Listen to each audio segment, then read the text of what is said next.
Балалар, бүгінгі өтетін тақырыбымыз кескіндердің санын және негізгі кескінді таңдау. Сызбаны орындау кезінде кескіндердің санын және тетіктің негізгі кескінде орналасуын дұрыс анықтау қажет.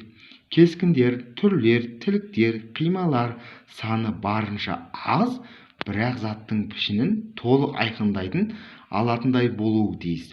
Түрде, тілікте бола алатын негізгі кескінді алу үшін тетіктің орналасу жағдайын таңдаудың маңызы үлкен.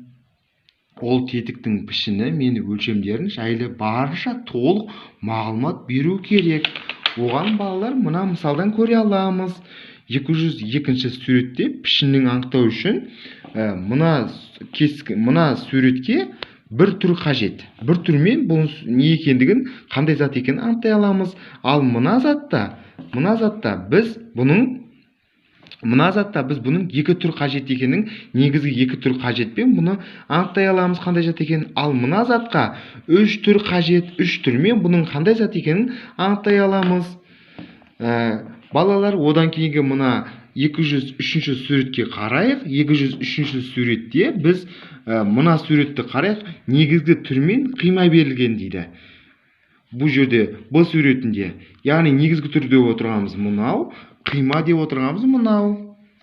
Одан кейінгі В суретіне көшейік. В суретте оның пішіні негізгі түрмен сол жақтағы қарағандағы түрмен және қима берілген дейді.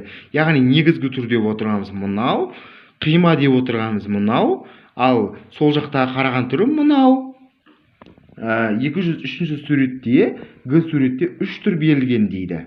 Негізгі түр, сол жақтағы және үстінен қарағандағы және қима берілген дейді. Бұл жерде барлығы берілген. Мына жақта мына негізгі түр, үстінен қараған түр және сол жақтаған қараған түр және де қима берілген.